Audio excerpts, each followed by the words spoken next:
So Alexander Usyk outpoints Tyson Fury over 12 rounds to become undisputed heavyweight champion of the world. Let's talk about it.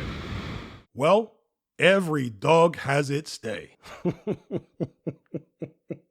And this was the day for Tyson Fury to lose. I predicted Alexander Usyk would win on points. That's exactly what happened. To make out as though this was a controversial decision would take the IQ of an amoeba. Tyson Fury is sour. Tyson Fury is, I'm just going to say it, a scumbag for the stuff he said after the fight. But let's talk about the fight first. So, as expected, Tyson Fury came out on the back foot, doing loads of showboating and all this type of stuff. And the showboating from Tyson Fury was one of the big stories in this fight. Because the reason that Tyson Fury was showboating so much here, this is something the commentators picked up on. He was showboating way more against Usyk than he normally does. And the reason for it is to try and con you into thinking he's actually winning rounds. That's what it's all about. It's all about body language. I spoke about this in at least one of my pre-fight videos. Watch out for the Fury showboating when he throws a jab and it only hits a glove, and then he'll stop pulling faces and putting his hands behind his back to make you think he's doing really well. Confident body language making you score him the round. No. You score rounds based on punches landed, not showboating. So I gave Alexander Usyk the first 3 rounds. He was landing clean punches on Tyson Fury's face right away, backing him up.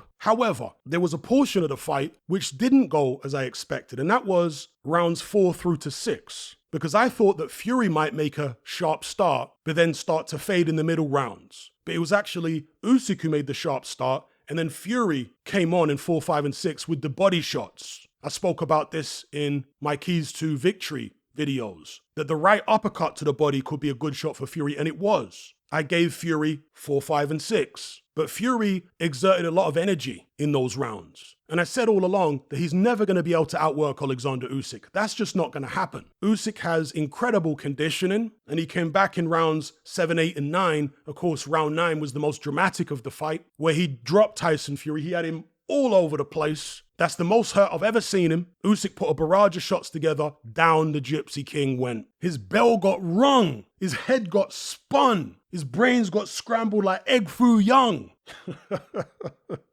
Usyk exerted a lot of energy trying to get Fury out of there. So the next round was a slow round where Usyk really just couldn't force the issue. And Tyson Fury benefited off that. But it was still an Usyk round. I also gave the 10th and the 11th to Usyk, but the 12th round to Tyson Fury. So I had it 8 rounds to 4 to Alexander Usyk. But obviously 2 points with a knockdown. Yes, 8 rounds to 4. Some people are going to think that's a crazy scorecard. Well, guess what? You were bamboozled by Tyson Fury's showboating, and you were bamboozled by the commentators. Exactly like I said before the fight. They'll be focusing more on what Tyson Fury's doing than Alexander Usyk. I'm going to reiterate, Alexander Usyk won a minimum of 7 rounds in this fight. And with the knockdown, it makes it wider. Minimum 7 rounds. He outworked Tyson Fury. He outboxed Tyson Fury for the most part. Yeah, there were rounds here or there where Tyson Fury outboxed Usyk. There definitely was. And I said that before the fight. Of course, Fury's going to be able to outbox Usyk in certain rounds,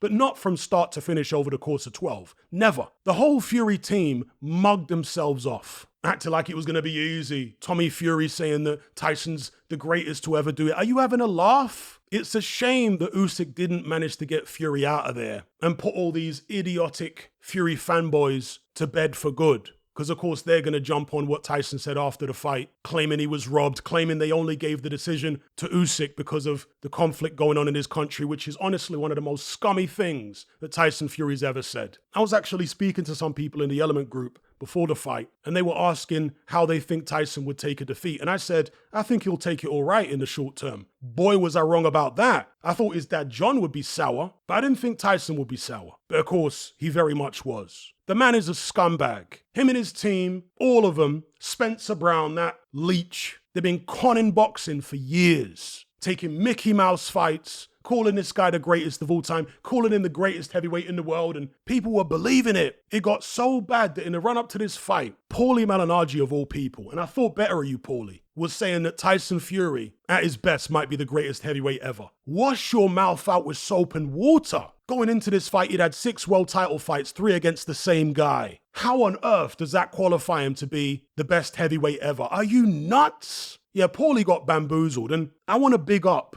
the British public. I really want to give maximum respect to the British boxing public because they were able to see through Tyson Fury's BS when the American public couldn't. The Americans fell for it all. This idea that he was head and shoulders above everybody else and he destroys everyone, and Wilder was the only guy who could compete with him. Yeah, the Americans fell for all that. Now, Fury's a good fighter. I'm not here to tell you that he's rubbish. I'm not here to tell you that he's a complete fraud. Not at all. He's a fantastic fighter. But he is the most overhyped heavyweight boxing champion I've ever seen in my life. Understand what I mean by overhyped. Overhyped doesn't mean he's not good. It just means that people went way overboard with how highly they were rating him, to an absurd extent, given how shallow his resume is. Shocking stuff. Anyway, the fight was scored a split decision in Usyk's favor. Tyson Fury had one scorecard in his favor, and really, that was an attempt by the boxing industry to job Alexander Usyk. That's what that was. The audacity of Fury to say that was an attempt to, that he got jobbed. No. They nearly jobbed Usyk with that scorecard. Seriously, people, go back and watch that fight with the sound off. No commentary. Watch it with the sound off and look at who's landing punches. Tyson Fury had a period in the middle of the fight where he was doing well. Nice body shots, especially the counter right uppercut to Usyk's body. That sapped Usyk's strength, for sure. But other than that middle portion of the fight and the last round, Tyson Fury was just trying to kid his way through rounds. That's what he was doing. Oh, the showboat, yeah, look at me showboating. Yeah, that's not landing punches, mate. Usyk was actually landing punches. Go back and watch the fight. So, there you go. Tyson Fury should have had a loss on his record in the first John McDermott fight. Got away with that one. Could have had a loss on his record with the Wallen fight. Many other fights would have been stopped when somebody's got such a bad cut caused by a punch. And finally, he took his beating, because that's what he took in this fight. He took a beating. Not like Usyk came out unscathed, but Tyson Fury took a beating in this fight. He got hit more cleanly in this fight than I've ever seen him get hit before at championship level. Yeah, he got hit a lot against John McDermott back in the days, but at championship level, this was Tyson Fury's hardest fight by a mile. And I always knew it would be. Just goes to show how many people with opinions about boxing literally have no idea what they're talking about. I'm still flabbergasted by Shane Fury saying it's going to be the easiest fight of Tyson's career. I mean, Shane, you know boxing, but I guess you're just too close to your brother. You got caught up in all the hype. You started believing the hype of your own team. Tommy, same way. I mean, they are Tyson Fury's family members, so I guess you can understand it to some extent, but it's the wrong mindset to go into a fight with of this magnitude against this type of opponent who's this good. Oh, it's going to be easy.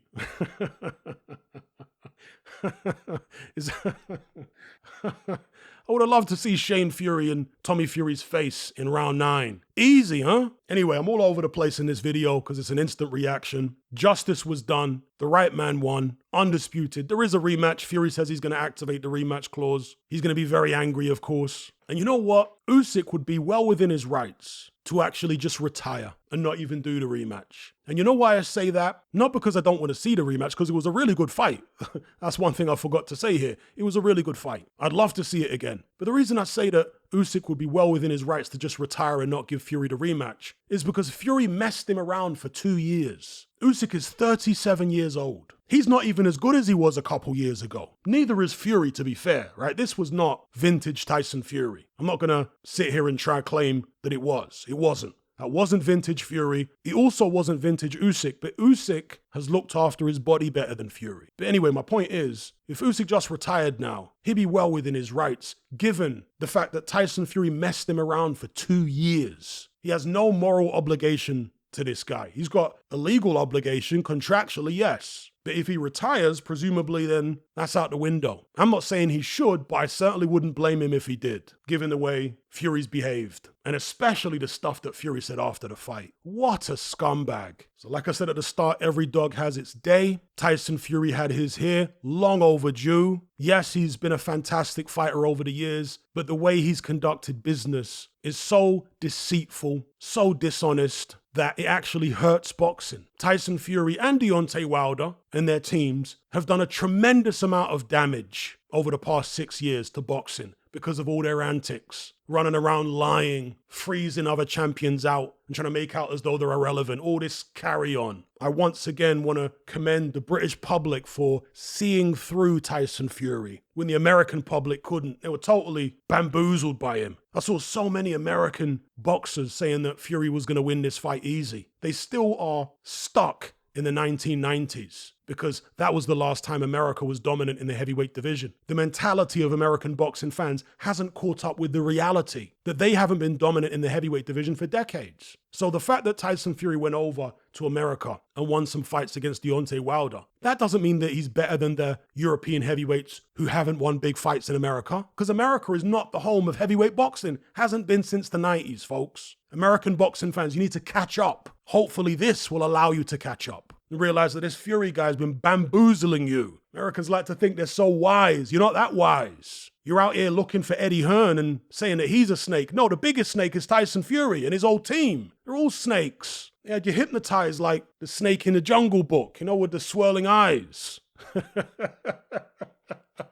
But the British public weren't going for it. So salute to the British boxing public. Again, I'm going to do a proper fight breakdown tomorrow when I've gathered my thoughts. I'll speak more about exactly what happened round by round. I'll talk more about how good the fight was because the ebbs and flows in the fight were tremendous. But overall, it was just a result which helped to restore my faith in boxing. You see, the irony of this whole thing is that Tyson Fury was the one who liberated the heavyweight division from the clutches of Vladimir Klitschko. Because Klitschko was harming boxing. He was harming the heavyweight division with his incessant foul-filled fights. And oh yes, make no mistake about it, Vladimir Klitschko was a dirty fighter. You go watch that Povetkin fight. He should have been disqualified many times over for what he did in that fight. On top of that, absurd contracts where if you beat Vlad, you would then have to fight him again and then fight Vitaly. Spongy canvases, messing with opponents' gloves. I mean, the amount of BS that was going on during the Vladimir Klitschko era was insane. When Tyson Fury beat him, I was elated because boxing and the heavyweight division in particular needed rid of that guy. I've said this before about Tyson Fury though. There's a line in The Dark Knight where Harvey Dent, and this applies to his character later on in the film, Harvey Dent says, "You either die a hero or you live long enough to see yourself become the villain." Well, in boxing terms, you can retire a hero or fight on long enough to see yourself become the villain. And Tyson Fury did the latter. He was a hero in Germany against Klitschko. He liberated the division from Vladimir's clutches and ushered in a new golden age of heavyweight boxing. Yeah, Tyson Fury did that, and I'll never forget that. But he went on to become a Klitschko-esque figure himself, in some ways worse than Klitschko, because at least Klitschko was fighting everybody, even though he was messing fighters around with the gloves and the canvas and terrible contracts. I mean, just obscenely bad contracts. Did I mention spongy canvases already? And incessant holding and fouling. But with Tyson Fury, he's never been as dirty as Klitschko, and he did do a few dirty things against Alexander Usyk. There was a few low shots. Nothing too crazy though. Fury wasn't that dirty in this fight. And he never has been that dirty. To Fury's credit, he's never been a particularly dirty fighter. The damage that Tyson Fury has done in boxing is with his mouth constantly lying and gaslighting, his team assisting him obviously, avoiding certain fights and then claiming it's the other guy avoiding him. And the reason that's so damaging is because he was successful at making millions of people believe him. He sold those fights with Deontay Wilder as the number 1 versus number 2 in the world. It was never true. That again, people bought into it, especially the Americans. So, as I say, he came into world level boxing as a hero, but turned into a villain through his own making, through his own doing. Anyway, I'm going to leave it there. As I say, I will do a more comprehensive fight breakdown tomorrow when I've gathered my thoughts, watched the fight a couple more times. And as I say to all you guys, watch the fight with the sound off. Forget about Fury's showboating. Showboating is not winning rounds, folks. Watch who's landing punches. Don't be bamboozled by this silly guy showboating all over the place. So yeah, I'll do a proper breakdown tomorrow. Catch you guys then. I'm out.